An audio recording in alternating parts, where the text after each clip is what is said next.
Bismillahirrahmanirrahim. Assalamualaikum warahmatullahi wabarakatuh. Selamat pagi pada kawan-kawan pegiat desa. Kemudian selamat pagi pada Pak Dikoco selaku Ketua RPDN, rekan-rekan eh, tenaga pendamping profesional dan BPD serta perangkat desa, juga UPD yang pada pagi hari ini bergabung.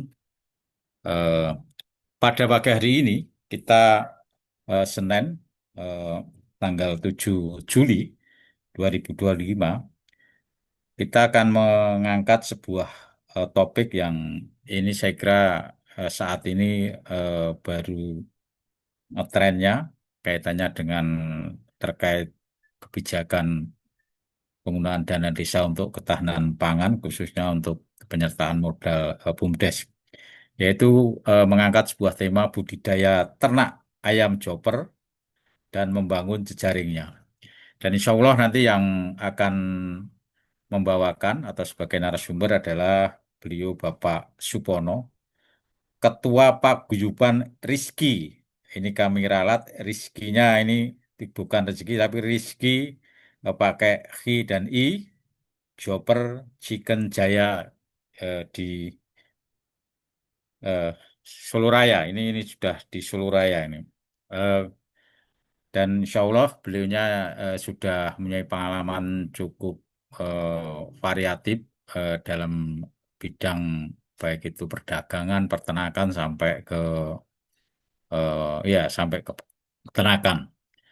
Kepada Bapak eh, Pono untuk eh, dibuka kamera sama videonya, Pak.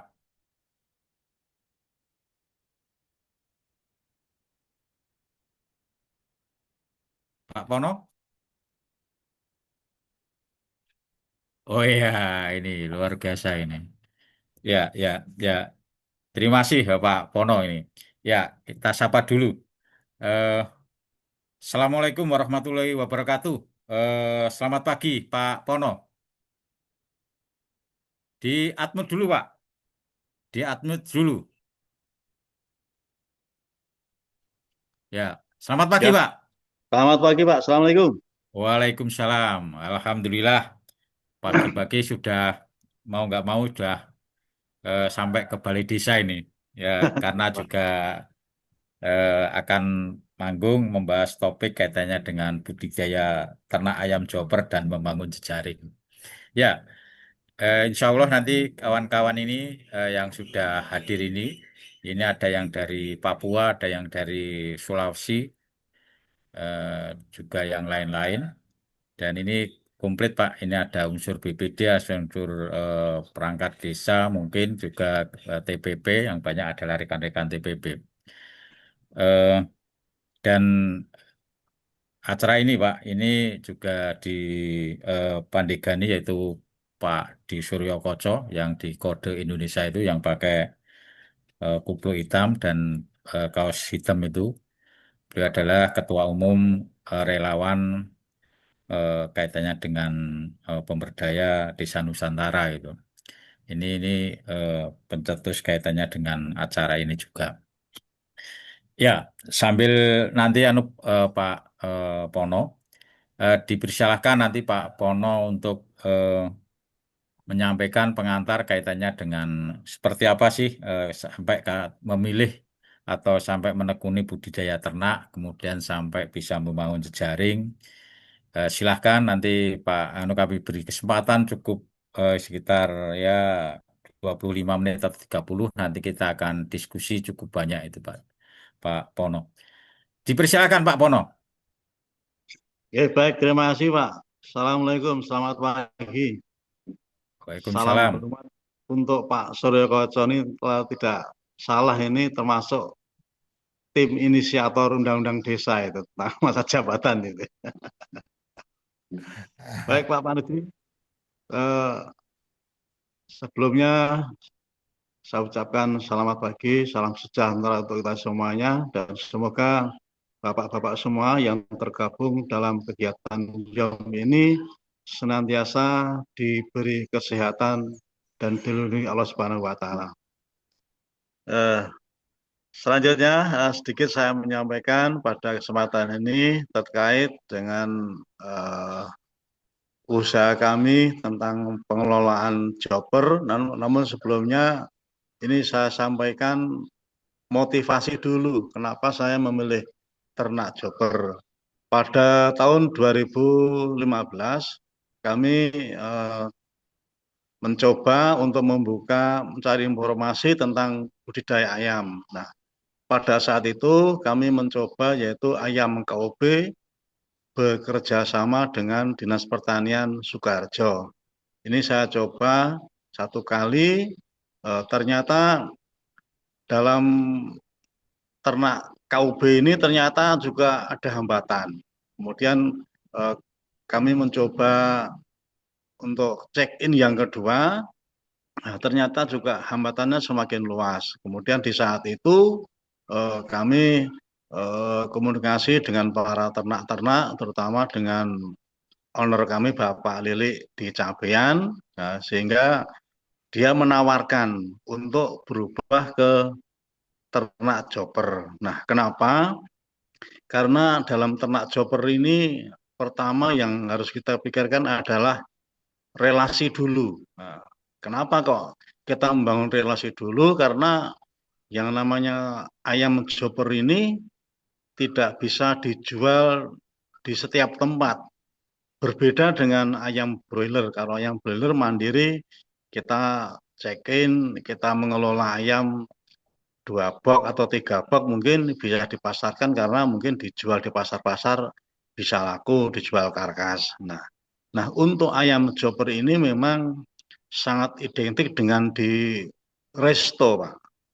Pemasarannya di resto-resto sehingga butuh suatu relasi pemasaran atau marketing. Maka di situ dengan eh, didukung oleh teman-teman, kami berkoordinasi dengan teman-teman peternak Joper, kemudian Mas Lili ini mereka punya relasi tentang pemasaran. Nah, untuk itu kemudian di saat itu, kemudian di tahun 2017 itu sudah mencoba membuat paguyuban. Nah, salah satunya adalah waktu itu yang tertunjuk sebagai ketua paguyuban adalah saya sendiri. Kemudian Mas Lili Gunawan ini selaku pengelola. Alhamdulillah perjalanan waktu dari tahun 2017 yang saat itu langsung kita notariskan sampai sekarang telah berjalan dengan baik. Alhamdulillah dan peternak dalam paguyuban Joper Rizky Jaya ini sampai saat ini sudah hampir 150 peternak. Dan Alhamdulillah sampai saat ini antara pengelola, antara peternak terjalin komunikasi yang baik sehingga untuk peternak ini tidak perlu memikirkan pemasaran sehingga cukup peternak itu menyiapkan kandang, kemudian sarana prasarana peralatan, setelah itu kita check in ayam mulai dari DOC datang sampai panen nanti sudah yang ngurusi adalah dari pengelola. Itu Pak tadi yang melatar belakangi kenapa pada saat itu kita pentingnya membangun relasi. Nah, alhamdulillah terbentuk suatu paguyuban Joper saya ini sehingga sampai saat ini tantangan itu bisa teratasi dan sampai saat ini ya sampai tadi untuk peternak sudah hampir 150 peternak menyebar di Wonogiri, Sukoharjo, Karanganyar, Klaten dan Boyolali. Itu Pak Panudi. Oke, Kemudian untuk lanjut itu Pak. untuk ya. Kemudian tentang ternak ini Pak, ini perlu saya sampaikan juga. Mungkin dari bapak-bapak peserta ini juga ada yang telah melaksanakan kegiatan ternak ini, namun kami juga sedikit saya sampaikan bahwasanya tentang ternak joper ini adalah treatmentnya hampir sama dengan ayam broiler, Pak. Jadi perlakuan perawatannya hampir sama dengan broiler, cuma bedanya adalah di waktu kita mengelola. Kalau broiler itu mungkin 35 hari sudah panen, namun untuk chopper ini ha- hampir 2 bulan lebih, Pak. Jadi 60 hari sampai 70 hari itu baru panen. Cuma di nilai plusnya untuk ternak chopper ini dia agak bandel, Pak. Jadi mungkin daya tahan tubuh mereka itu agak kebal dengan penyakit. Itu Pak Nudi yang sedikit saya sampaikan. Mungkin barangkali ada hal yang perlu bisa ditanyakan, kami siap untuk menyampaikan atau menjawab sepanjang saya tahu itu Pak Panuti. Oke, ya, terima kasih Pak Pono. Tadi eh, sudah disampaikan kaitannya motivasi, kemudian sejarah berdirinya atau sejarah eh, Pak Pono eh, liku-liku terkait dengan jadi peternak, gitu loh. Tadi juga sampaikan bahwa eh, saya ingin tahu kaitannya dengan ini, Pak. Eh, awal kaitannya dengan mungkin sampai sekarang, khususnya kaitannya dengan ternak ayam chopper ini, itu apakah mengalami istilahnya kendala yang paling sulit atau permasalahan yang sulit dialami? Itu kira-kira apa itu Pak Pono? Kendala untuk saat ini, alhamdulillah dengan berkembangnya teknologi, sekarang ini sedikit sudah teratasi Pak. Waktu kemarin sebelum ada sistem triple vaksin itu memang banyak peternak yang gagal Pak. Tapi sekarang dengan kerjasama dengan PT Medion Pak, dengan kerjasama dengan PT Medion yang dia itu sistemnya adalah dengan triple vaksin. Jadi DOC itu sebelum disampaikan diberikan ke peternak, DOC ini sudah diberi vaksin 3 komposisi, yaitu A1, ND, dan Gumboro. Kemudian ditambah potong paruh, Pak. Jadi dengan sistem itu, dengan triple vaksin dan potong paruh ini, alhamdulillah sampai sekarang ini tidak ada kendala yang dialami oleh peternak.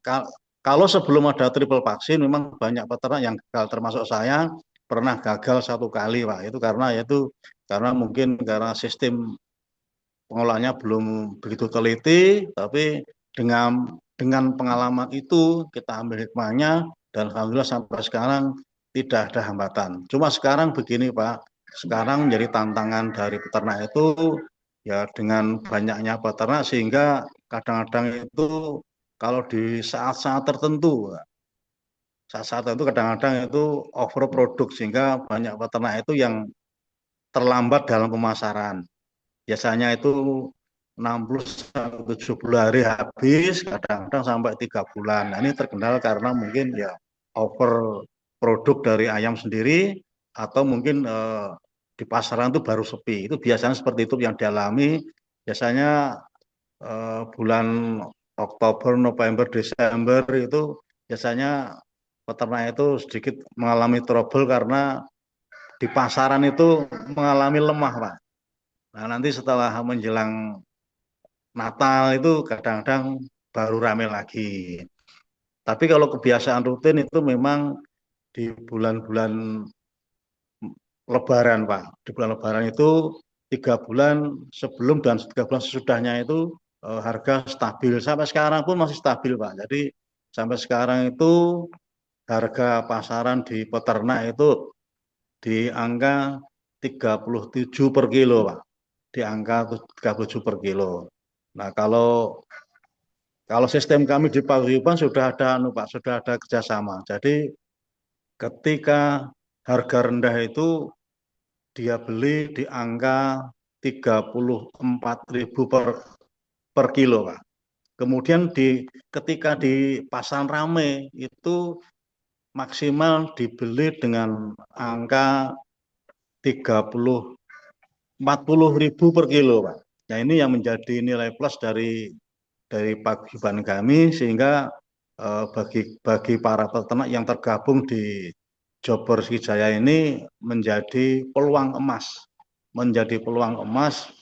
untuk peternak yang tergabung di paguyuban. Itu Pak. Oke. Ya, terima kasih. Tadi luar biasa terkait dengan kendala-kendala ternyata teratasi dengan triple vaksin. Saya juga belum tahu nih, Pak. Triple vaksin itu sebenarnya seperti apa ini? Saya fair aja. Karena saya terus terang eh, belum menekuni ternak itu. Sebenarnya triple vaksin itu mungkin kalau rekan-rekan yang istilahnya peternak mungkin paham ya. Triple vaksin itu triple itu tiga vaksin apa tiga vaksin atau gimana? Ini kan ke Ya, betul, Pak. iya eh, berarti tiga Kalau vaksin tadi Pak. ya betul, Pak. Jadi sebelum muncul triple vaksin itu ayam DOC itu datang belum divaksin, Pak. Jadi vaksin diserahkan ke peternak masing-masing. Ya, biasanya kalau saya itu umur 2 hari kita vaksin yaitu ND. Kemudian nanti di usia ND Laksota, Pak. Jadi di hari kedua atau hari ketiga diberi vaksin ND Laksota. Kemudian nanti di umur 15 nanti divaksin yaitu Kumboro, Pak. Kumboro 1, Kumboro A. Nah, kemudian nanti di usia 20 sampai 30 itu divaksin Kumboro B. Nah, itu biasanya divaksin manual oleh peternak masing-masing. Nah, sekarang itu dari eh, tim pengadaan DOC itu begitu DOC diserahkan ke peternak, itu sudah divaksin 3 macam jenis dan plus potong paruh. Gamma itu yaitu A1 yaitu termasuk vaksin yang jadi tantangan berat dari peternak, kemudian Kumboro dan Kumboro A B dan potong paruh, Pak. Potong paruh ini untuk mengurangi yaitu kanibal karena ayam Jobber itu sangat identik dengan kanibal. Jadi dengan dipotong paruh ini ketika ada yang kanibal tidak menimbulkan kematian. Karena sebelum ada potong paruh, Pak, biasanya ayam ini sampai mati gara-gara ya kanibal, Pak. Itu biasanya sering kami alami sebelum ada sistem triple vaksin tersebut, Pak. Demikian, Pak Panuti. Oke, ya terima kasih. Ini luar biasa. Ini ternyata paguyubannya, pengelolanya tadi, yaitu tadi kalau tidak keliru Pak Lili siapa tadi yang sebagai termasuk sebagai pengelolanya tadi cukup respect dan responsif kaitannya dengan mungkin perkembangan kaitannya dengan kemarin-kemarin kalau DOJ-nya belum belum divaksin dari tadi triple vaksin mulai dari apa tadi. Mulai dari NG atau apa tadi. Ini sudah anu, ini luar biasa ini kan ada saling saling bagi apalagi saya anu bagi pemula ini ya. Kira-kira kalau yang seandainya pemula, Pak, pemula mau ikut ikut eh, berternak eh, chopper ini atau ikut berternak atau mau ikut paguyuban ini, kira-kira apa itu, Pak? Persyaratan-persyaratannya biar nanti juga sama-sama bisa eksis, bisa jadi pekerjaan profesi ini untuk sehari-hari. Kira-kira seperti apa, Pak? Eh, Persyaratannya begini, Pak. Jadi ketika ada yang mau gabung itu biasanya daftar dulu. Daftar itu dengan biaya 1 juta. Namun 1 juta ini juga menjadi uang kas, Pak. Jadi menjadi uang kas, berarti tidak menjadi milik pengelola, tidak, itu sudah menjadi uang kas karena kas kami di Paguyuban hari ini sampai hari ini hampir 130 juta, Pak. Ini luar biasa, Pak. Sampai hari ini kas kami hampir 130 juta. Jadi sistemnya begini, Pak. Ya, pertama daftar membayar biaya 1 juta, kemudian eh, tinggal peternak tadi mau ternak berapa box.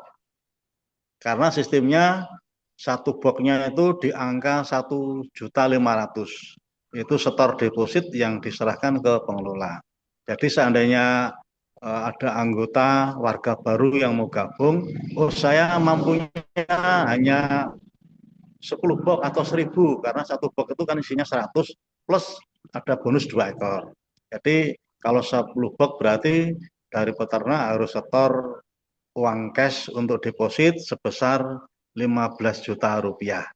Gitu Pak. Jadi nanti setelah daftar dengan biaya tersebut, nanti mulai dari DOC datang sampai panen, itu sudah menjadi eh, tugas dari pengelola. Jadi ketika nanti pakan habis, tinggal telepon, Pak, saya dikirim pakan, pakan saya habis. Nah, ketika nanti mau panen, tinggal laporan, Pak, ayam saya sudah umur 60. Tapi biasanya dari pengelola sudah tahu karena juga ada tim yang mengurusi atau staf yang mengurusi. Jadi yang mengurusi pakan itu sudah sendiri, yang mengurusi panen sendiri, yang mengurusi DOC itu sendiri sudah ada bagian-bagian mengelola dari tim RJS tadi, Pak. Oke, ya. Terima kasih Pak Pono. Ini kami beri kesempatan yang pertama karena ini beliaunya Ketua Paguyuban EPDN sejak tadi udah hadir. Sebelum nanti pada kawan-kawan juga nanti Cak Itong juga kami beri kesempatan. Monggo Pak Dikoco untuk menanggapi apa yang disampaikan Pak Pono ini. Ternyata ini ya sebenarnya kalau saya lihat ya kelihatannya kayak tidak tidak sulit-sulit amat ini ketika saya lihat dan mungkin nanti kita perdalam juga walaupun kami sudah pernah juga lihat di rumahnya itu. Monggo Pak Dikoco. Oke, terima kasih. Ini menurut saya menarik ya. Menariknya kenapa? Karena memang yang kemudian kemudian kita lihat tentang ternak ayam kampung ya. Ternak ayam kampung ini kan kelebihannya adalah ketahanan ayamnya, ketahanan ketahanan terhadap terhadap mungkin iklim atau penyakit dan seterusnya memang ayam kampung adalah satu pilihan. Dari ayam kampung sendiri kan ada beberapa yang tadi Mas Pono sudah sampaikan ada ayam ayam unggul ya Oh, ayam super, kampung Pak. unggul ada juga chopper dan beberapa yang lain ini kalau kita cermati sebenarnya varietas atau ayam-ayam lokal kita sebenarnya juga ada opsi-opsi yang menarik untuk kita budidayakan. Jadi kalau kita lihat ada KUB, Kampung Unggul dari Balitbang, ada juga Jowo Super, ada ayam sentul, ada ayam sensi, ada ayam kampung asli, ada juga kalau kita di sekitaran Jawa Tengah, kita juga kenal ayam kedu dan seterusnya. Memang menjadi pilihan menarik untuk ternak ini, tetapi yang tadi Mas Paulo sudah sampaikan, kata kuncinya sebenarnya adalah di pasca panennya. Artinya ketika mungkin kalau urusan beternak, urusan bertani itu nggak perlu diajari teman-teman ini sudah ahlinya. Artinya mencari solusi. Oh ini ayam ini kanibal, kemudian di potong paruh, kemudian dikasih vaksin apa dan seterusnya. Itu kan kreativitas dari teman-teman atau dari artinya dari pihak pihak swasta ya, bukan bukan bukan pemerintah. Kalau pemerintah kan memang kampung unggulan itu ayam kampung unggul dari Balitbang itu. Nah, yang kemudian menarik yang lain yang perlu jadi catatan adalah yang tadi disampaikan tentang bagaimana kemudian ketika harus panen, waktunya panen, kemudian pasar tidak cukup menyerap. Artinya pasar tidak cukup menyerap untuk kita teman-teman berjualan. Kemudian ketika tidak punya jaringan pemasaran, ayam kampung ini mungkin agak agak kesulitan untuk kemudian dijual bebas kan kira-kira seperti itu. Nah, berbagi pengalaman yang menarik yang tadi disampaikan, kemudian ada paguyuban dan kemudian bagaimana mencari customer lah. Setidaknya ini bisa terkoneksi dengan resto-resto atau tempat-tempat makan yang kemudian memastikan bahwa dia butuhnya ayam kampung nih. Maka otomatis chopper jadi salah satu pilihan karena kalau dari data yang kita lihat memang keunggulan chopper ini lebih pada ayam kampung pedaging. Kalau KUB itu lebih pada ayam untuk petelur. Jadi memang memang secara jenisnya punya keunggulannya masing-masing. Jadi mungkin menjadi catatan menarik adalah bagaimana bagaimana membangun ekosistem yang tadi sudah disampaikan kayak Mama paguyuban ternak chopper ini kan sebenarnya lebih pada membangun ekosistem produsen daging ayam kampung kan kira-kira seperti itu. Nah, ini mungkin yang perlu diduplikasi pada teman-teman dan ini bisa jadi semacam inspirasi ide dari teman-teman pendamping bisa belajar lebih lanjut tentang bagaimana budidaya ayam ayam kampung lah ya. Ayam kampung dalam hal ini adalah yang dibudidayakan adalah Joko Super, ada juga kampung unggulan, angka ayam kampung unggul punyanya punyanya Balitbang itu memang itu menjadi salah satu pilihan menurut saya karena apa? Karena kalau bicara ayam pedaging broiler dan seterusnya, daya tahan terhadap penyakit ya. Mungkin Mas Mono nanti bisa berbagi cerita.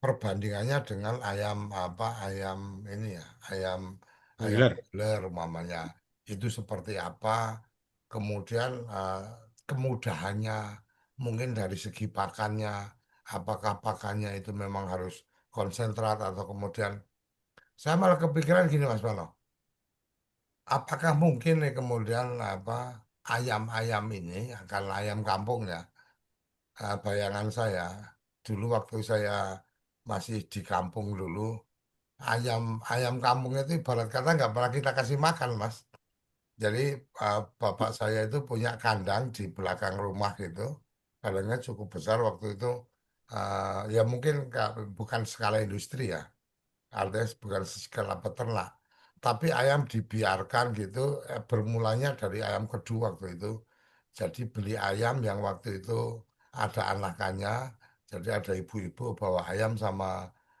sama anak-anak anakannya kemudian dibeli sama bapak saya dan kemudian dimulai dipelihara jadi ternyata ya nggak ada secara khusus dikasih makan, hanya sisa-sisa dari dapur dan seterusnya dikasih pakan itu bisa bisa tumbuh dengan artinya bisa bertambah banyak dan seterusnya. Nah, sekarang yang tadi disampaikan Mas Mono tentang adanya teknologi ada DOC-nya dilakukan potong paruh kemudian dilakukan triple vaksin dan seterusnya.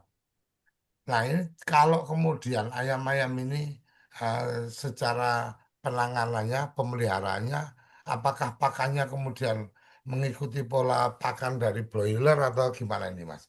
Nah, mungkin itu yang bisa menjadi menarik dan kalau kita bicara tentang ketahanan pangan hari ini dan kekurangan gizi, mama kayak stunting dan seterusnya, saya malah kepikiran ketika kemudian secara hitungan artinya secara hitung-hitungannya itu ayam-ayam itu taruh kata nih chopper ini bisa berapa berapa lama bisa dipanen artinya layak untuk kemudian dikonsumsi. Kemudian KUB itu punya kemampuan bertelur yang lumayan bagus. Artinya kebutuhan gizi untuk keluarga-keluarga yang butuh membutuhkan peningkatan gizi dan keluarga dan seterusnya itu kan kasar kata kayak dikasih ayam berapa itu mereka bisa mendapatkan suplai gizi dari apa yang dia pelihara kan kira-kira seperti itu. Kalau kita coba kaitkan dengan program ya. Nah, kemudian hal yang lain yang tadi disampaikan tentang paguyuban tadi ini menjadi menarik kalau kemudian diduplikasi kerja paguyuban ini menjadi kerja satu badan usaha milik desa umpamanya. Jadi Badan Usaha Milik Desa menangani bagaimana memasarkan ayam-ayam itu, kemudian dia menangani apa apa mengenangani untuk eh, koordinasi dengan peternak-peternak atau orang-orang yang sanggup melakukan ternak dan seterusnya. Saya pikir ini inspirasi pagi ini ya menurut saya satu tentang bagaimana ini bisa menjadi opsi tentang pengentasan ini stunting ketika bicara kekurangan gizinya. Kemudian yang kedua ini menjadi satu peluang yang menarik untuk diduplikasi menjadi ide bisnis untuk keperluan badan usaha milik desa. Jadi badan usaha milik desa nggak perlu nggak perlu berbisnis langsung, tapi lebih pada bagaimana melakukan controlling ayam-ayam yang dipelihara oleh warga dan seterusnya. Atau mungkin kalau tadi kan Mas Bono tadi menyampaikan bahwa untuk bergabung ke paguyuban itu mereka harus bayar umpamanya, walaupun itu sebagai simpanan di paguyuban ya. Tapi bisa jadi kalau badan usaha milik desa, karena ada modal dana ketahanan pangan, ya tinggal membangun komitmen aja dengan apa eh, peternak-peternaknya dimodali dari badan usaha milik desa, tinggal berbagi hasilnya seperti apa. Mungkin itu Mas Manudi yang bisa saya berikan tanggapan dan menurut saya ide-ide yang seperti ini yang sangat kita butuhkan di forum pagi kita untuk kemudian ada inspirasi-inspirasi baru. Maturun. Ya, ya, terima kasih Pak Dekoco. Ya, ini karena Caitong ini dalam perjalanan ke Jember mungkin dari Mediun atau mana, nggak bisa eh, komen dan kamera.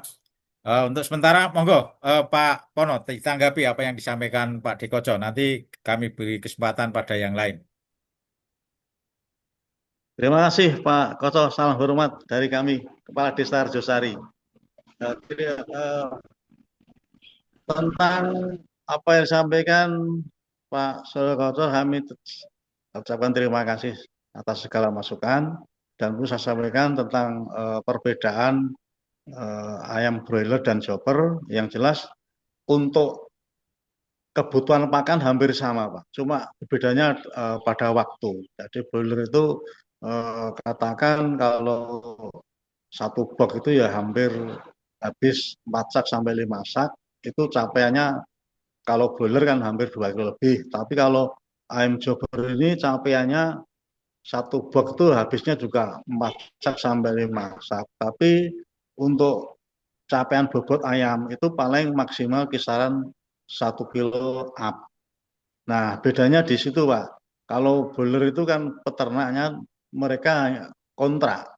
Paling-paling kontraknya per kilo 20.000. Kalau sekarang saya tidak tahu ya, mungkin fixan itu. Tapi kalau bedanya ayam chopper kan lebih tinggi, harganya lebih tinggi. Jadi ketika nanti finish itu untungnya ya sama, untungnya hampir sama. Kemudian untuk inovasi tentang perawatan, bagaimana cara sistem pakan itu harus mencari alternatif, memang itu sebuah tantangan dari kami, Pak. Kami sudah mencoba tentang bagaimana mencari pakan alternatif. Tapi kami telah mencoba, tapi hasilnya juga tidak bisa maksimal, Pak. Karena memang yang namanya pakan ayam ini, kami pernah diajak kunjungan ke salah satu pabrik di Konfit, PT Konfit. Itu ternyata komposisi pakan ini yang dibutuhkan adalah bongkil kedelai. Yang kedua adalah tepung tulang. Nah ini Pak. Jadi kalau kita mau bikin pakan alternatif dengan kebutuhan bahan seperti itu, saya kira agak kesulitan. Sehingga untuk capaian proteinnya tidak maksimal. Namun demikian, kami mencoba, Pak. Kami pernah mencoba untuk chopper ini kemarin dalam check-in di kemarin yang telah panen kemarin itu, saya mencoba untuk alternatif tentang pengurahan bahan kimia. Nah, saya mencoba membuat semacam asam amino yang dibuat dari ikan lele dan nanas. Nah, itu saya fermentasi, saya coba, ternyata hasilnya juga bisa maksimal. Nah, ini nanti untuk check-in yang hari ini saya check-in, nanti akan saya coba sehingga mulai dari DOC datang akan saya gunakan herbal semua, Pak. Jadi kami akan menggunakan semua fermentasi, tidak menggunakan bahan kimia. Nah, ini saya juga pengalaman saya membaca di YouTube itu dari peternak ke Lampung, beliau adalah seorang polisi. Ternyata kapasitasnya itu hampir 10.000. Dia sama sekali tidak menggunakan bahan kimia dan vaksin. Tapi hasilnya itu umur 45 sudah mencapai 1 kilo. Ini menjadi semangat kami. Nah, makanya untuk check-in hari ini nanti akan saya coba yaitu menggunakan bahan fermentasi. Salah satunya jadi asam amino, kemudian menggunakan probiotik dan air alkali. Air alkali ini dibuat dari air hujan, dicampur dengan air gula dan cuka apel. Nah, ini akan saya coba.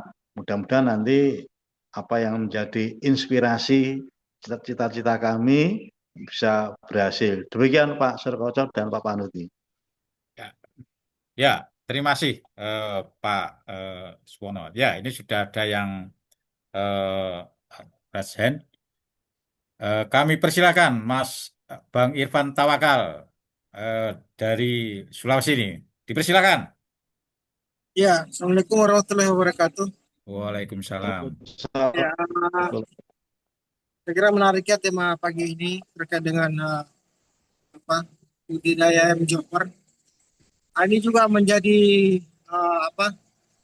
tren kami di Kabupaten Bantaeng sekaitan dengan ketahanan pangan. Selain pengemukan sapi, banyak juga desa-desa yang memprogramkan budidaya joper ini. Saya kira menarik untuk kita telisik ini untuk pangsa pasarnya, karena di Bantaeng ini kan usaha-usaha perancis ayam-ayam ayam goreng dan berbagai varian lainnya itu kan berkembang pesat di sini Pak Pamudi. Jadi saya kira ini untuk pasarnya. Tapi yang menarik untuk kemudian direplikasi dari pemateri atau narasumber pagi ini sekatan tadi itu pembentukan paguyuban. Nah, dari paguyuban itu kan terbentuk semacam komunikasi sehingga pangsa pasar untuk petani-petani budidaya ayam joper ini kan terjamin. Kami di Bantaeng ini belum punya Pak. Kami di Bantaeng ini kan belum punya semacam paguyuban begitu. Sehingga memang untuk pangsa pasarnya ini kan ya kami masih agak kesulitan juga, karena sebenarnya sih banyak peternak-peternak tapi belum terhimpun dalam satu paguyuban. Bagaimana kira-kira nih Pak? Ya menurut narasumber mengumpulkan itu bagaimana caranya itu? Karena kalau itu kita ingin mereplikasi juga di Bantaeng. Seperti itu Pak Pamudi. Oke, Mas Irfan Tawakal. Ya, ini kira-kira tipsnya atau strateginya untuk membentuk sebuah paguyuban dan menghidupkan ya katakanlah biar paguyuban itu eksis, bermanfaat pada anggotanya. Itu pertanyaan yang sangat menggelitik, tapi itu kira-kira seperti apa ini Pak Pono? Ini yang pertanyaannya menggelitik, tapi ini perlu perlu apa ya, sharing kaitannya dengan bagaimana ini trik atau strateginya untuk membentuk, kemudian itu bisa berkelanjutan kaitannya dengan paguyuban ini. Monggo Pak Pono. Ya, terima kasih Pak Panuti. Kami dulu memang bisa kumpulkan Pak antara tim pengadaan pakan, tim pengadaan DOC, dan tim pemasaran. Itu memang saya bisa kumpulkan Pak. Kemudian kami menunjuk salah satu untuk pengelola. Nah, dalam satu orang pengelola inilah yang mereka tanggung jawab tentang berjalannya suatu paguyuban. Jadi seandainya mau mengikuti jejak kami, memang yaitu bisa mengumpulkan antara pemasaran, kemudian antara pengadaan barang ini biasanya kan langsung dari perusahaan, kemudian dari PT yang kerjasama di paguyuban misalnya kan, kalau kami itu dari PT Medion. Dari Medion itu dia yang menyediakan obat-obatan. Itu bisa saya kumpulkan, Pak. Saya kumpul jadi satu, kemudian kami menunjuk salah satu orang yang menjadi pengelola. Nah, yang menjadi pengelola inilah yang mereka menerima setoran deposit untuk perputaran uang, Pak. Jadi perputaran uang, sebagai contoh begini, Pak. Ada 10 peternak, kemudian check-in-nya kan tidak sama. Dan nanti check-in bulan minggu pertama siapa, minggu kedua siapa, itu sudah diatur dalam suatu sistem paguyuban. Sehingga tidak dalam satu bulan itu bisa gantian untuk check-in-nya. Nah, dari uang yang terkumpul deposit 1.500.000 itulah menjadi modal, Pak. Menjadi modal dari pengelola untuk menjalankan roda paguyuban peternak ini. Karena apa? Karena dari pengelola sendiri kan juga butuh biaya besar. Tentunya untuk biaya pakan. Untuk biaya pakan ini kan tidak sedikit. Kemudian untuk membayar DOC juga tidak sedikit. Tapi untuk biaya perawatan dari ternak yang mungkin dari minggu pertama, minggu dua, minggu tiga ini kan sangat sangat kecil, Pak. Sangat kecil, sehingga sisa uang yang disetorkan ke deposit itu bisa untuk membiayai untuk belanja pakan yang ayamnya sudah besar. Karena untuk ayam sudah besar ini biasanya lebih tinggi. Biasanya begini, Pak, yang saya alami. Sebagai contoh saya sendiri ya, saya check-in 3.000, saya setor deposit 45 juta. Tapi ketika di umur 30 sampai 40, deposit kami sudah habis, Pak. Kami sudah bond. Jadi nilai dalam kas itu sudah bond ke pengelola. Nah, dari bond itulah menggunakan biaya dari check-in yang awal, ini check-in yang pertama itu kan biayanya sangat sedikit.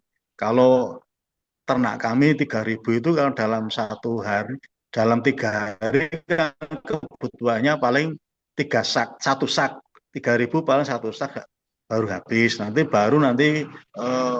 umur 4 hari mungkin baru mencapai 1 sak lebih gitu. Jadi sistemnya adalah silang, Pak. Jadi biaya saling membantu dengan anggota yang lain. Itu, Pak, sedikit saya sampaikan. Barangkali kurang jelas nanti bisa ditanyakan. Masih ada yang perlu diklarifikasi atau ditambahkan, Bang Irfan Tawakal?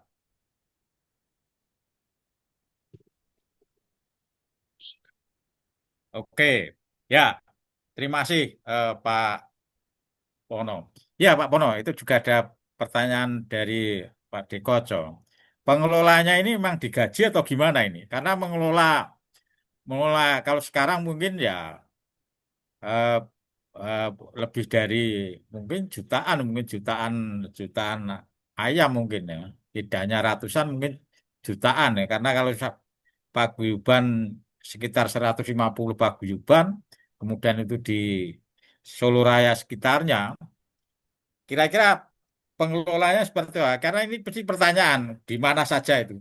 Di BUMDes, di KOPDes, pengelolanya dapat kesejahteraannya dari mana? Nah ini kan juga sangat menggelitik ini. Ini kira-kira seperti apa ini Pak Pono ini? Eh, karena pengelola paguyuban, pengelola peternak 150 dari berbagai daerah, ini ternyata bisa eksis. Nah, kira-kira apakah pengelola dapat insentif atau dapat gaji atau dapat apa? Atau seperti apa ini? Biar katakanlah nanti juga karena pengen tahu juga itu. Biar nanti kita ada keberlanjutannya itu. Kira-kira seperti apa itu Pak Pono? Terima kasih, Pak Panuti. Jadi untuk pengelola ini memang modalnya harus besar, Pak. Jadi memang modalnya harus besar. Tapi dia juga punya keuntungan besar, Pak. Jadi mulai dari DOC dia dapat untung. Kemudian dari pakan dia juga dapat untung, dan kemudian dari panen dia juga dapat untung, Pak. Jadi untuk pengelola ini juga untungnya besar, tapi resikonya juga besar. Karena apa? Ketika harga rendah, harga di pasaran itu hanya 20.000 mamanya, tapi dia menutup dengan MOU yang disampaikan ke anggota, karena untuk MOU harga terendah sekarang ini adalah 34.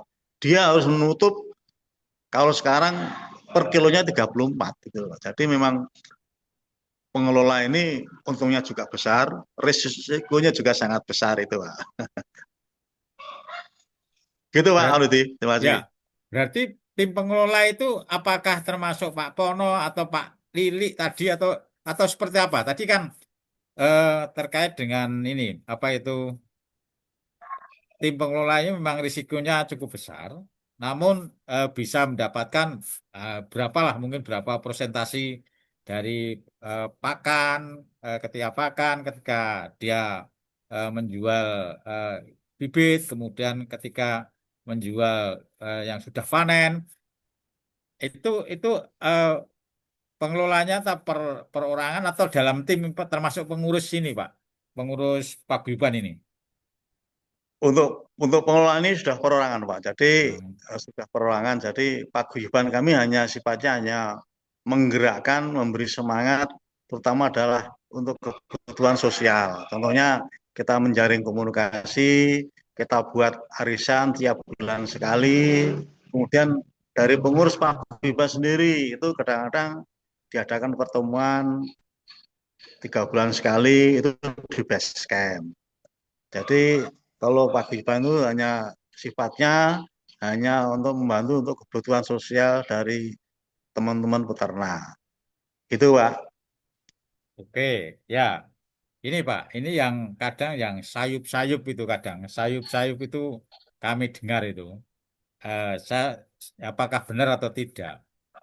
Eh, Peternak, ya saya tahunya peternak ayam itu loh. Apakah itu ayam broiler, apa ayam chopper itu?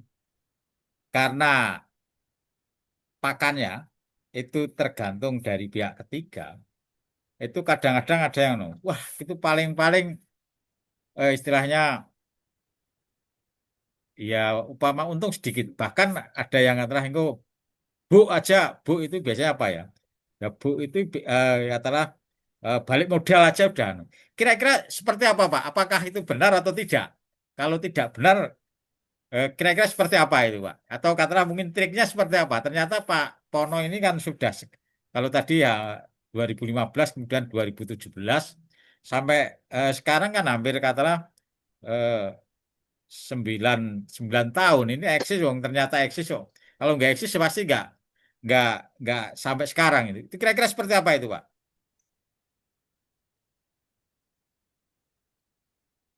Jadi untuk peternak joper ini memang modal utama adalah serius, Pak.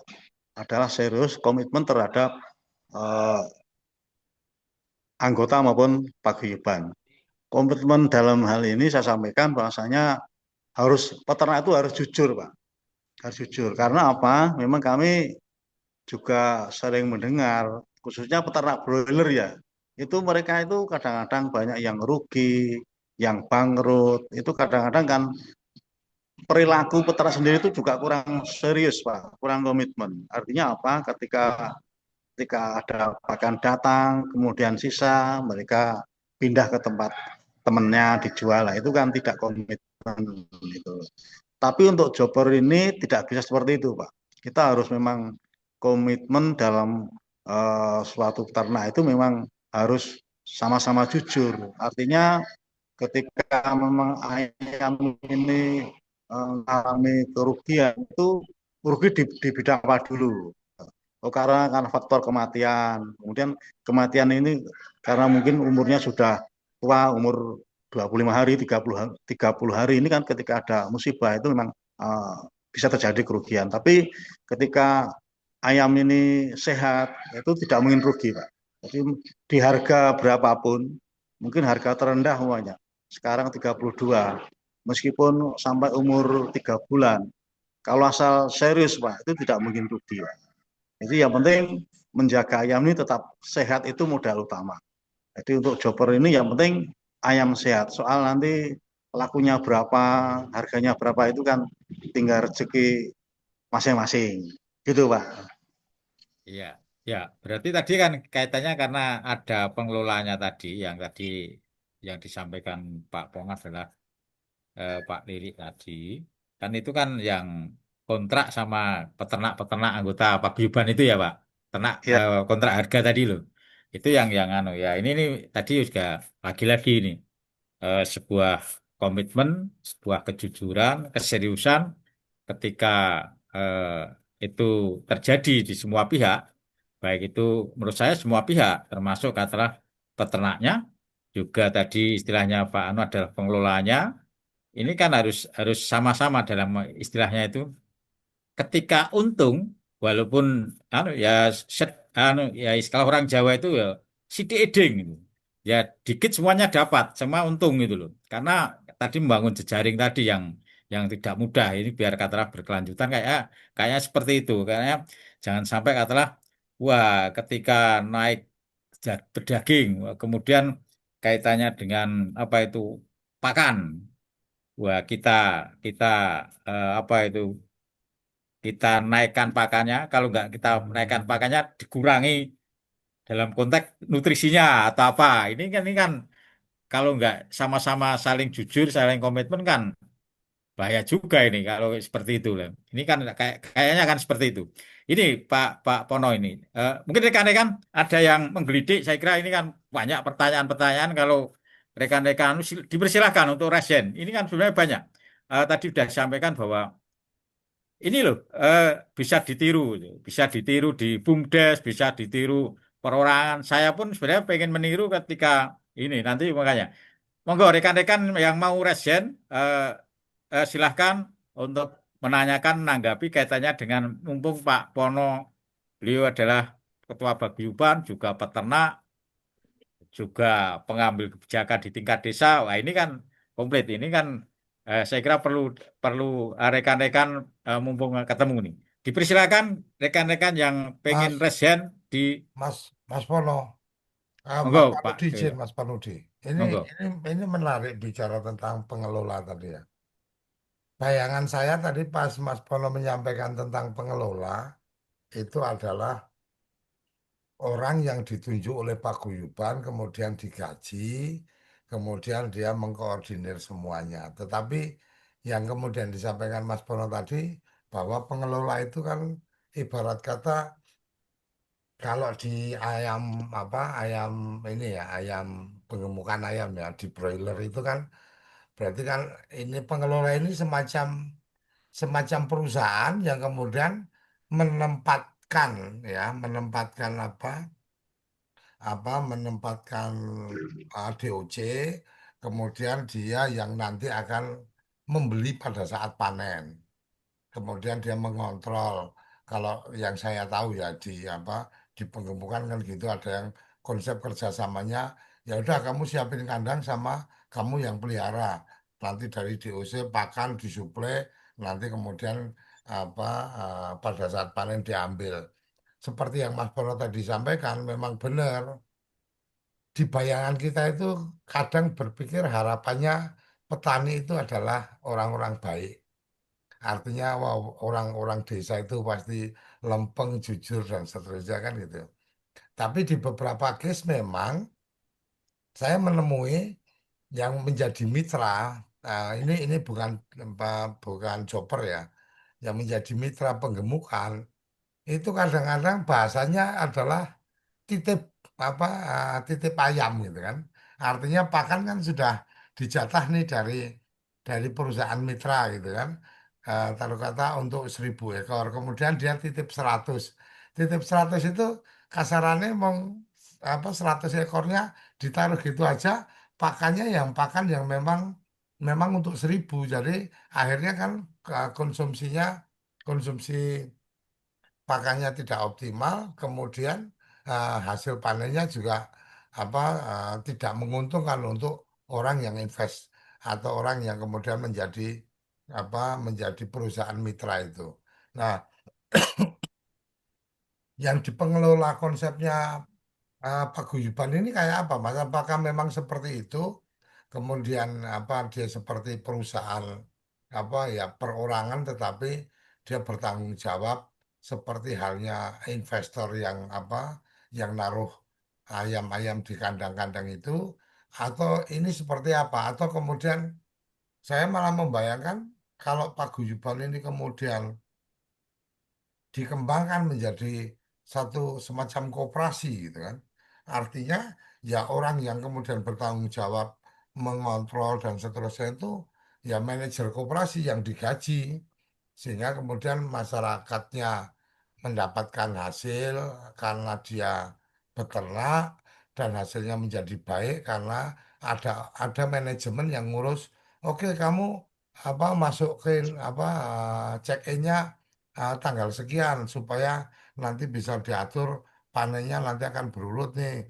Ya, yang di sini dan seterusnya apa bergiliran sehingga suplai atau kontrak dari koperasi ini dengan para pembeli itu dia bisa memenuhi karena memang dia yang mengatur apa kapan kandang mulai diisi, kandang di mana jumlahnya berapa. Monggo Mas Pono, saya agak agak agak beda persepsi tadi ketika disampaikan pengelola. Saya pikir oh pengelola itu mungkin bayangan saya ya orang anak muda yang memang paham tentang bisnis ini, kemudian digaji oleh paguyuban. Tapi kalau yang dijelaskan Mas Pono tadi, sepertinya bukan seperti itu. Kira-kira gimana ini Mas? Monggo. Monggo, Pak Pono, monggo. Oke, terima kasih Pak. Jadi untuk pengelola ini memang berdasarkan tadi memang eh, harus punya modal besar Pak. Karena apa? Karena memang dengan pengelolaan ayam yang sekian ratus ribu ini dia juga besar. Kemudian memang dari pengelola sendiri itu untung mereka adalah keuntungan di harga DOC, harga pakan, kemudian harga pemasaran. Karena harga pemasaran ini ketika bulan-bulan Lebaran itu kan harga di pasaran 1 kilo itu sampai 50.000 Pak. Tapi dari pengelola itu membayar ke peternak itu sesuai dengan kontrak, yaitu 40.000 per kilo. Jadi kalau untuk pengelola sendiri itu juga untungnya juga besar, tapi juga dia juga menanggung risiko yang cukup besar. Memang kalau sistem pengelolaan ayam chopper ini memang tidak bisa seperti apa yang dibayangkan Bapak ya. Kemudian ada yang titip atau mungkin dari peternak itu membeli DOC sendiri, kemudian ditambahkan, kemudian nanti dijual lagi. Tapi untuk ayam chopper ini kan berbeda Pak, beda dengan ayam broiler. Kalau ayam broiler itu bisa mungkin titip 2 box, beli sendiri nanti ketika panen numpang. Nah, ini kan juga tidak jujur. Jadi untuk ayam chopper ini memang berbeda Pak. Jadi ayam chopper ini kalau dijual di pasaran ini tidak laku. Bahkan kalau kami menjual sisa dari panen paling-paling hanya 10 ekor sampai 20 ekor itu kadang-kadang lakunya per ekor itu hanya 30.000 Pak, per ekor. Jadi tidak laku. Jadi kalau tidak dijual ke pengelola itu juga rugi Pak. Jadi membeli sendiri DOC 1 box kita titipkan ke dalam brooding itu nanti kalau panen kita ambil jual sendiri itu ya cukup risiko. Risikonya nanti kalau ketahuan soalnya para pedagang chopper itu ya hanya itu saja. Jadi tidak ada orang asing katanya. Jadi biasanya yang membeli kan hanya orang-orang tertentu. Beda dengan ayam kampung itu kan kadang-kadang dibawa ke pasar aja laku.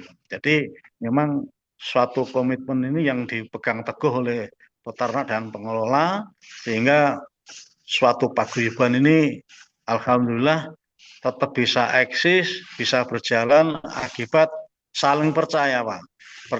Antara pengelola percaya dengan peternak, kemudian peternak juga percaya dengan pengelola, dengan sistem semua saling percaya, membangun kejujuran, membangun komitmen. Alhamdulillah sampai sekarang antara pengelola dan peternak ini tidak ada masalah. Jadi saling terjalin suatu komunikasi, jalin satu dikemas dalam suatu arisan sehingga saling memberi masukan. Mungkin ada kendala dari peternak, ini disampaikan ke saat-saat pertemuan, saat arisan, mungkin dari pengelola sendiri menyampaikan, oh ini toh kemarin kendala ini, ya. Sehingga alhamdulillah sampai sekarang antara peternak dan pengelola sampai saat ini tidak ada masalah, Pak. Terima kasih, Pak.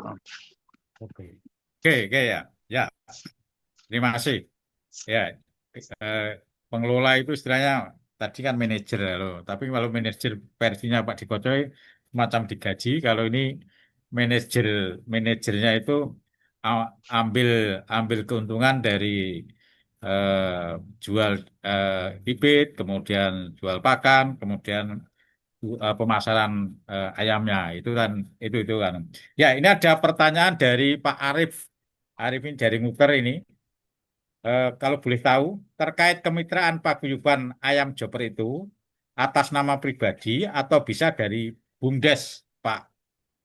Monggo, Pak Pono. Oh, itu bisa pribadi, bisa BUMDes, dan BUMDes di Sarusari juga nanti akan saya masukkan ke paguyuban karena dari kemarin Direktur BUMDes sudah saya pertemukan dengan Pak Lili. Alhamdulillah ada titik temu, ada kesanggupan, siap untuk bekerja sama. Jadi nanti dari BUMDes nanti juga menyiapkan kandang. Sekarang baru tahap pembuatan, sudah hampir berapa puluh persen. Nanti kalau sudah 100% nanti kita daftarkan. Kemudian kami dari BUMDes nanti setor deposit ke pengelola. Nanti setelah itu nanti bisa kerjasama. Namun demikian kami juga butuh suatu komitmen dari Pak Lili. Karena apa? Karena yang namanya nanti BUMDes kan kita menyiapkan tenaga kerja satu orang minimal ya harus kita bayar UMR. Nah nanti kerjasama kami ya yang jelas ada kesanggupan karena nanti kapasitas 5.000, nanti harapan kami nanti ya setelah diisi ya harus diprioritaskan. Artinya nanti ketika ayam habis ya mohon nanti segera diisi. Karena apa, nanti kalau nanti lama menunggu check-in nanti dari BUMDes rugi karena BUMDes sendiri membayar ke tenaga kan UMR tiap bulan. Nanti kalau menunggu lama nanti 1 tahun hanya 2 kali kan rugi. Minimal 1 tahun itu harus 4 check-in. Demikian Pak Panudi. Terima kasih. Oke, ya, ya. Monggo rekan-rekan yang mau menanggapi, bertanya, nek saya, monggo rekan-rekan yang mau bertanya untuk Resen. Kalau belum, saya pengen gini, Pak. Ini praktis saja. Untuk katalah pendatang baru atau pendaftar baru atau katalah persorangan atau apapun, kira-kira tadi kan kandang harus disiapkan sendiri, ya.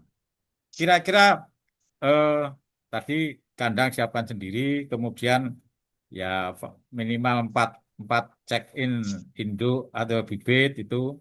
Kira-kira batas minimal ya pertama ya ini ngomong-ngomong kaitannya dengan batas minimal kaitannya dengan modal untuk usaha ternak ayam Joper biar nanti ada untung itu batas minimal berapa, kemudian juga kaitannya tadi pembuatan kandangnya seperti apa biar nanti juga rekan-rekan paham betul itu real di lapangan itu kira-kira seperti apa kaitannya dengan batas minimal berapa modalnya, kemudian berapa ekor atau berapa box, kemudian eh, terkait dengan kira-kira biar nanti eh, istilahnya untung, kira-kira seperti apa itu Pak Pono? Sebenarnya nggak ada batasnya, Pak. Cuma Hmm. begini, Pak. Istilahnya kita mempertimbangkan lokasi, Pak. Ketika nanti peternak itu dari base camp jaraknya cuma dekat ya, mungkin ya 3 box atau mungkin 300 mungkin bisa dilayani. Tapi ketika jarak peternak dengan base camp ini cukup jauh, contohnya sampai ada yang sekarang itu di Jenawi, Pak. Di Jenawi itu kan sebelah timur utara Kabupaten Karanganyar. Jarak tempuhnya itu hampir 30 sampai 40 kilo. Mereka check in 40 box, Pak. Jadi tidak rugi. Dari pengelola ada kesanggupan karena tidak rugi transport.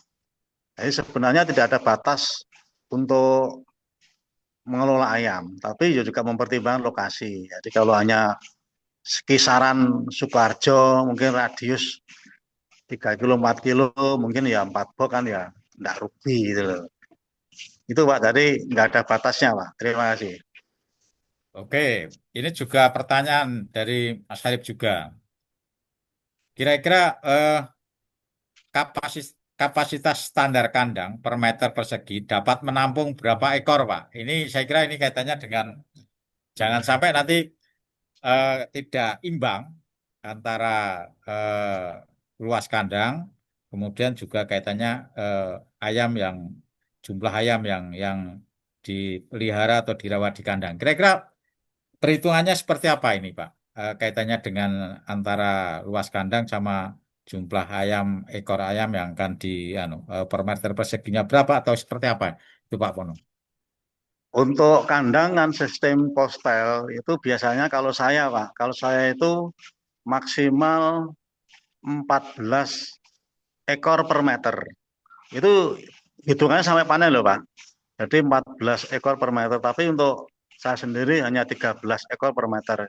Tapi untuk usia dari 0 sampai panen. Tapi untuk masa-masa brooding, masa-masa minggu pertama, minggu 2 itu kan memang butuh brooding waktu yang sempit. Jadi 1 meter itu mungkin masa-masa brooding itu kan paling-paling 70 sampai 80 ekor per meter. Nah, itu dipertimbangkan dengan usia ayam, Pak. Jadi masa-masa brooding itu biasanya kan umur 1 sampai 14 hari. Itu biasanya membutuhkan tempat yang sangat sempit, bisa antara per meter bisa 70 sampai 80 ekor tidak apa-apa. Tapi untuk sampai panen yaitu kisaran populasi itu kandang 13 sampai 14 ekor per meter. Tinggal ngalikan kandangnya berapa meter, nanti tinggal ngalikan. Kalau kandangnya 40 meter, itu tinggal ngalikan 13 atau 14 ekor itu, Pak. Oke. Itu Mas Harip tadi sudah sampaikan, itu melihat katakanlah ketika usianya, kalau awalnya itu 14 atau 13 ekor per meter, kalau waktu-waktu apa tadi itu sudah berbeda itu. Tuh. Ya, ini juga ini Pak Pono, ini juga yang kadang menjadi problem kaitannya dengan eh, lingkungan. Dalam konteks gini Pak Pono, eh, ternak ayam itu kan juga harus melihat lokasinya. Kira-kira lokasinya eh, seberapa jauh kaitannya dengan pemukiman, kemudian seberapa jauh bau dari limbah ternak ayam joper ini. Itu kira-kira seperti apa? Karena di tempatnya Pak Pono kan itu di belakang, kayak saya lihat di belakang rumahnya. Kira-kira seperti apa ini Pak Pono? Biar nanti rekan-rekan punya gambaran. Terima kasih Pak Manudi. Jadi untuk ternak joper ini ramah lingkungan, Pak. Jadi untuk ternak joper ini ramah lingkungan, jadi di tengah kampung pun tidak ada polusi, baik itu bau maupun lalat. Jadi ini sangat ramah lingkungan. Jadi ketika di kampung penjenengan ada kandang joper itu tidak perlu mengkhawatirkan karena dia tidak memberi polusi kepada lingkungan. Jadi ini sangat ramah lingkungan.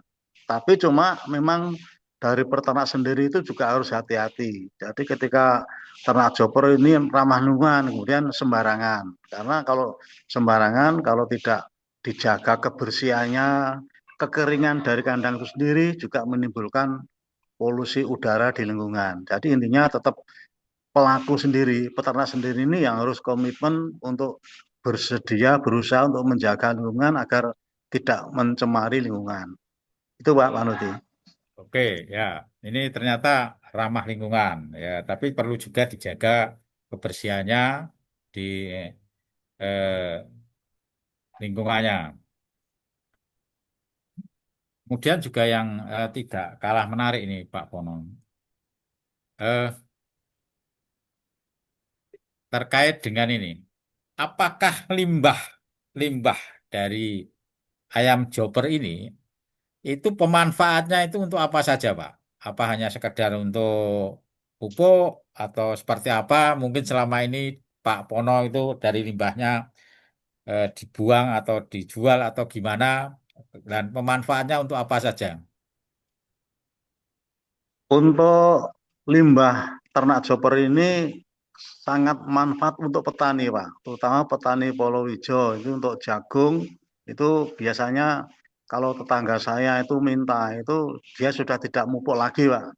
Jadi sangat baik untuk petani Polowijo, terutama jagung maupun kacang. Tapi untuk kacang ini jangan terlalu banyak karena ini kandungannya tinggi apa ya? Kandungannya apa ya itu namanya? Saya lupa itu terlalu tinggi sehingga terlalu subur untuk kacang. Tapi untuk saya memang saya itu tidak mau ribet, jadi saya serahkan ke temen itu biasanya kan dijual ke Dieng Pak. Jadi untuk pupuk sayur di Dieng biasanya setiap saya habis panen tinggal saya telepon nanti sudah saya sediakan kresek nanti dia karungi nah setelah itu dia kirim ke Dieng sudah selesai Pak. Tadi mungkin hanya butuh waktu kandang 8 kali 25 hanya butuh waktu 2 hari sudah bersih. Gitu Pak Panuti. Oke, ya. Ini tadi dari Pak Dekoco atau siapa tadi? Kandang box itu atau koloni itu seperti apa itu, Pak Pono? Oh iya, memang anu Pak, sistem takjoper ini ada beberapa macam. Ada sistem postel. Postel itu hanya sediakan kandang, lantainya ditacor atau mungkin tidak cor tidak apa-apa, nanti diisi itu ya sistem postel. Kemudian ada yang sistem baterai Pak. Baterai itu dimasukkan box, cuman ini agak ribet Pak, karena brooding mereka juga dalam box itu biasanya kan membutuhkan pemanas dengan lampu. Jadi dimasukkan ke box nanti biasanya 2 minggu baru dipindah ke box yang lebih besar. Ini juga ada nilai plusnya Pak, ada nilai min dan plusnya. Plusnya biasanya ayam bisa bisa merata karena mereka terbatas mungkin setiap box itu kan hanya 25 ekor, 30 ekor. Jadi mereka untuk makan itu bisa bisa bisa maksimal. Kalau sistem postal itu kan kita umbar dalam suatu kandang, itu biasanya kadang-kadang yang kecil itu kalah makan. Akhirnya berat badan tidak merata, Pak. Ada yang besar, ada yang kecil. Nah, itu. Nah, nanti baru yang kecil ini kita kumpulkan, kita sendirikan, kita maksimalkan, nanti baru nutut untuk minggu kedua, nanti setelah panen bisa. Jadi semua ada nilai plusnya. Kalau sistem postel itu kan pemanasnya pakai, kalau saya pakai gas solek, jadi pakai LPG. Jadi biayanya juga tinggi. Tapi kalau sistem baterai itu dengan menggunakan listrik. Jadi cukup dengan listrik itu biayanya mungkin lebih ringan itu, Pak.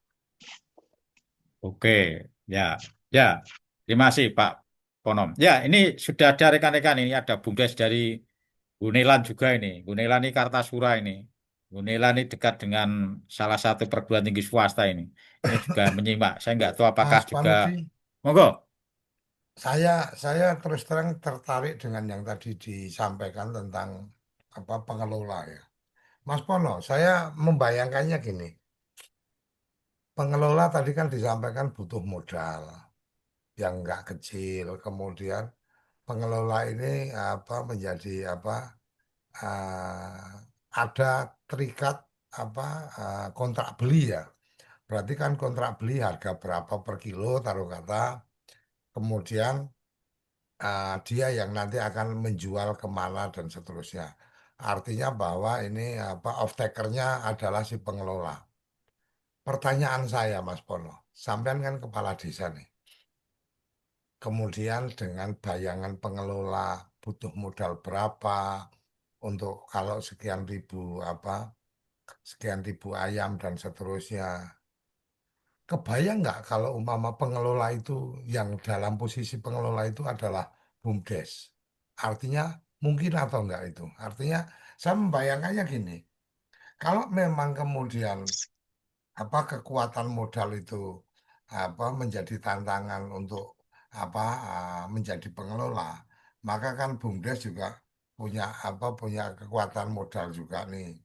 Atau kemudian ini justru akan menjadi bagian dari kegiatan koperasi ini, Kopdes, dengan sekian banyak peternak, bla bla bla dan seterusnya, maka proposalnya bisa diajukan ada plafon kredit bisa sampai 3 miliar umpamanya. Ini kan bisa jadi kemudian anggota-anggota Kopdes itu adalah teman-teman peternak. Dan kemudian si pengelola atau si BUMDes atau Kopdes ini nggak sekedar untuk kemudian kontrak untuk mereka bisa menjual, tetapi mereka juga bisa mungkin penetasan umpamanya dan seterusnya atau dia fokusnya lebih pada bagaimana kemudian menyiapkan DOC-nya dan seterusnya. Kira-kira mungkin lah Mas Pono. Ini ini ini karena ketemunya sama Kades, jadi aku pengen tanyanya ini terkait dengan agenda di desa karena desa ini kan sekarang ada dua nih Mas Pono, dua binatang ekonomi. Satu namanya BUMDes, yang itu modalnya dari sampean pemerintah desa. Satu lagi Kopdes yang sudah standalone sampai 3 miliar itu nanti dari Himbara. Ceritanya kira-kira kayak gitulah.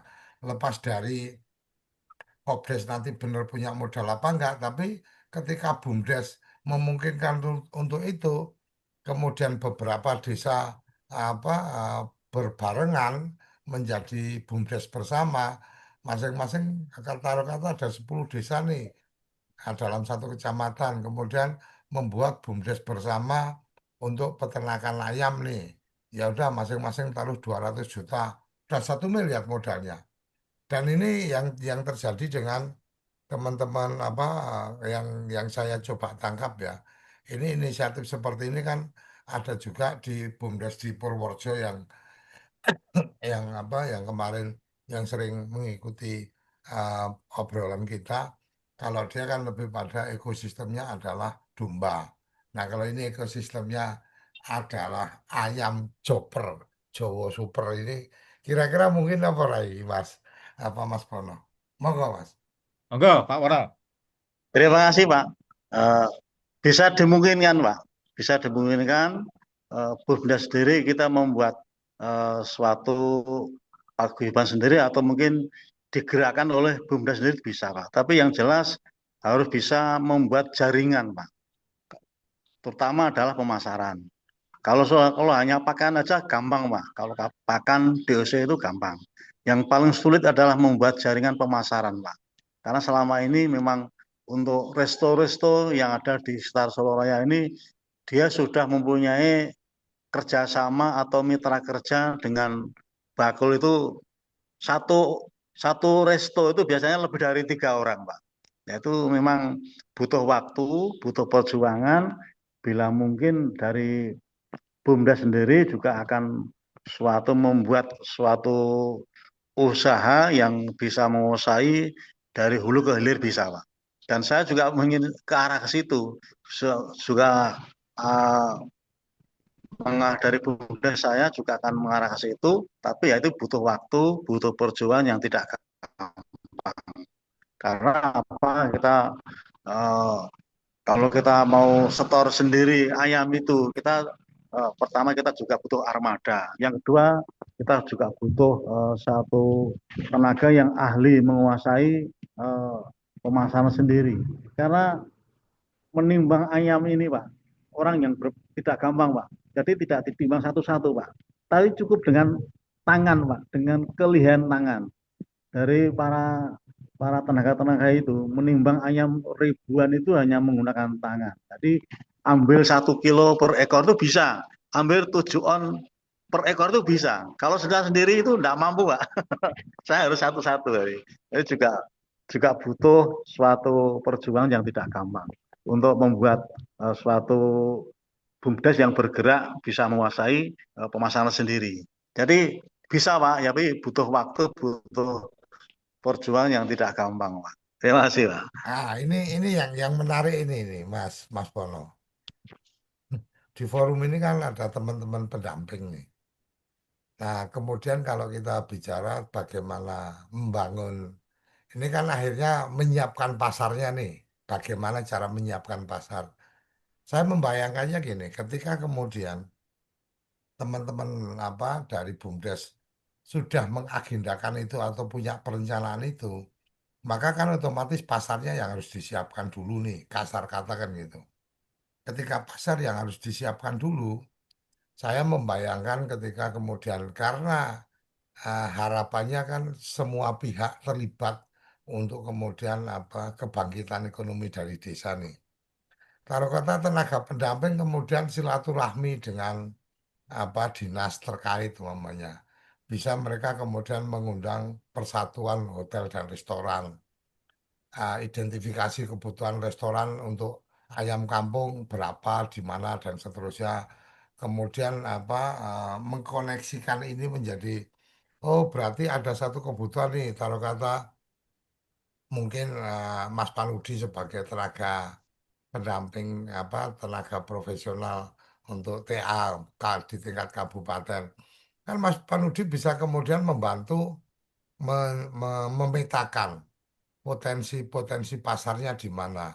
Bisa jadi kemudian ada bahasa-bahasa tentang bagaimana komitmen hotel atau komitmen restoran untuk apa badan usaha milik desa sehingga dia melakukan kontrak oke saya siap apa beli ketika kemudian kebutuhan tiap minggunya berapa dan atau tiap harinya berapa dan seterusnya.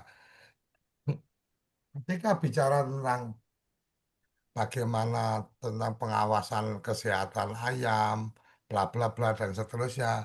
Ya berarti Mas Panudi bisa datang nih ke UNS umpamanya. Ada nggak urusan yang peternakan di situ? Pengabdian masyarakatnya dong. Turunkan untuk kemudian bagaimana melakukan pendampingan supaya produktivitas ayam dan kesehatan ayam dan seterusnya ini kemudian baik harus dilakukan cara-cara seperti apa. Saya pikir ini satu apa ruang peluang yang menarik untuk kawan-kawan di BUMDes bahwa kemudian berbisnis pertanian atau berbisnis agro seperti yang tadi Mas Pono sampaikan itu yang menjadi kata kuncinya adalah off-takernya, siapa yang mau beli. Urusan nanam mah gampang, sekarang siapa yang mau beli. Nah, kemudian ketika masalahnya ada siapa yang mau beli, maka kehadiran BUMDes untuk kemudian menggarap potensi pasar ini yang menjadi kata kunci. Kalau kemudian BUMDes tidak punya kemampuan seperti itu, malah BUMDes akhirnya apa ikut berbisnis langsung seperti yang dilakukan oleh masyarakat, ini kan berarti ada area atau ada lahan bisnis yang sudah yang sudah ada di masyarakat yang malah terganggu dengan kehadiran BUMDes dan KOPDes. Saya pikir itu apa yang saya bisa bayangkan dan Mas Pono tadi sudah menyampaikan BUMDesnya memang ada agenda ke sana, tapi ya butuh proses. Saya sepakat semua butuh proses. Tapi ada bagian bahwa kemudian prosesnya bisa cepat atau prosesnya kemudian apa sangat sangat lambat karena terlalu organik umpamanya gitu. Artinya terlalu organik itu ya udah manajer BUMDesnya dilepas untuk nyari pasar sendiri dan seterusnya. Ya ini mungkin akan lambat. Tapi kalau kemudian ada intervensi dari pendamping, pendamping nggak cuma tanya-tanya dok gitu kan. Tanya-tanya ada peluang yang menarik, ada tantangan ya dibantu diselesaikan. Kira-kira kayak gitu apa Mas Mas Polo, saya pikir ya, ruang pagi ini sangat menarik untuk kemudian menjajaki apa ruang peluang bisnis untuk teman-teman BUMDes khususnya karena memang namanya tenaga pendamping profesional itu dapat tugasnya dari Kementerian Desa, dapat tugasnya dari Kalibata. Nah, kalau bicara Kalibata ya berarti fokusnya di BUMDes kan kira-kira seperti itu. Walaupun untuk Kopres ya bantu-bantu juga, kira-kira kayak gitu. Mungkin itu Mas Mas Paludi, Mas Wono. Terima kasih untuk waktunya. Monggo, Pak Prono, nanti kami sekalian closing statement Pak Prono.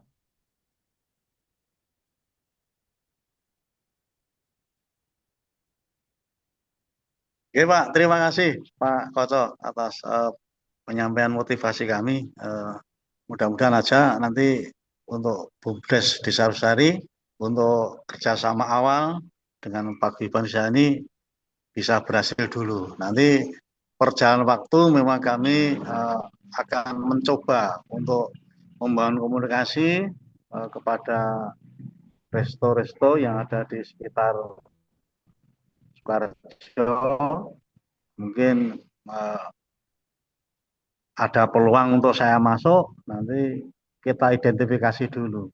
Kira-kira mampunya berapa dulu. Nah, setelah itu baru kita adakan komunikasi dengan BUMDes, sehingga harapan kita semuanya mudah-mudahan BUMDes dulu bisa jalan dulu. Soal koperasi kita nunggu instruksi lebih lanjut, Pak. Ini masih koperasi ini masih rada bimbang-bimbang itu.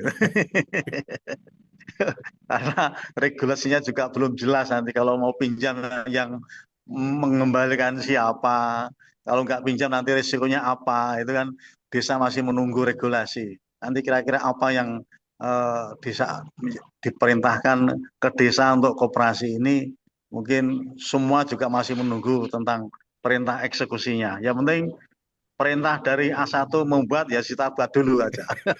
Kita buat dulu aja. Demikian Pak Manusi, terima kasih.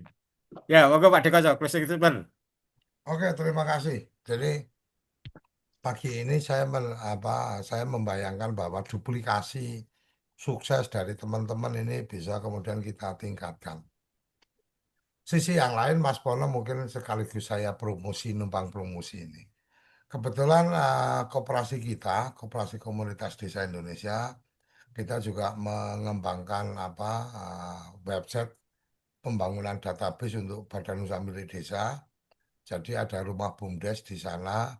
Mungkin Mas Pono bisa meminta manajer BUMDesnya untuk bisa bergabung di website rumahbumdes.id, daftarkan di situ, dan kemudian satu lagi kita juga sedang mengembangkan satu apa uh, komposit komposit mineral yang aplikasinya bisa di tanaman dan juga bisa di hewan. Jadi mungkin ada tambahan di air minumnya ayam, atau kemudian ada campuran di pakan ayamnya, itu sudah terbukti bisa meningkatkan pertumbuhan atau meningkatkan berat dengan lebih cepat. Kalau petelur itu meningkatkan jumlah telurnya juga lebih banyak. Mungkin itu juga bisa kita jadikan teman-teman di BUMDes bisa menjadikan demplot atau pengujian supaya terlihat pemanfaatan dari komposit yang kita kembangkan ini, sehingga kemudian produktivitasnya bisa lebih tinggi dan kemudian berjejaring kita juga bisa berjalan dengan lebih baik. Kira-kira itu tambahan dari saya. Matur nuwun Mas Panudi untuk pertemuan pagi ini. Matur nuwun Mas Pono yang sudah berbagi cerita tentang Jowo Super. Jadi Joper, tadinya saya mikir Joper ini apa gitu. Begitu saya cari-cari, oh ini varietas ayam yang dibudidayakan. Sampai di sini, terima kasih Mas Pono. Salam desa semua. Ya, Waalaikumsalam terima kasih warahmatullahi wabarakatuh. Pak Dekoco. Terima kasih Pak Pono. Ya, saya kira tadi masukan-masukan dari diskusi pada pagi hari ini, dan saya kira eh, BUMDes BUMDes di khususnya Kecamatan Polokarto itu kayaknya sudah mengagendakan tanggal 9-10. Nanti salah satu narasumbernya juga dari Lembaga Pengabdian Masyarakat dari Universitas Negeri, salah satu universitas negeri di di Solo, yaitu di 11 Maret itu nanti salah satunya. Itu tadi saya kira bisa nanti menginspirasi gitu. Menginspirasi juga nanti saya sebenarnya sudah lama itu Pak D, bahwa sebenarnya hotel-hotel ini banyak ini. Makanya kami yang menerobos ini juga kaitannya nanti dengan pengambil kewenangan atau yang mempunyai kewenangan atau kebijakan. Harapan kami ya karena duduk atau bertempat di daerah Sukoharjo, seperti di Solo Baru itu kan hotel-hotel eh, luar biasa besarnya. Kalau itu nanti memang itu luar biasa. Ini memang harapan kami saling bersinergis membangun jejaring. Tadi kalau tadi yang disampaikan Pak Pono Resto, ini mudah-mudahan hotel-hotel yang ada di ya Solo Raya lah itu kalau itu bisa itu luar biasa. Dan saya kira waktunya sudah lebih dari 1,5 jam. Ini sudah berakhir. Kami ucapkan terima kasih Pak Pono selaku Ketua Paguyuban juga Kepala Desa Rejosari. Terima kasih Pak Dekoco dan terima kasih kawan-kawan semuanya baik dari unsur BPD, BUMDes, kemudian TPP dan perangkat desa dan lain-lain yang pada pagi hari ini berpartisipasi. Mudah-mudahan bermanfaat. Salam Desaisme. Salam.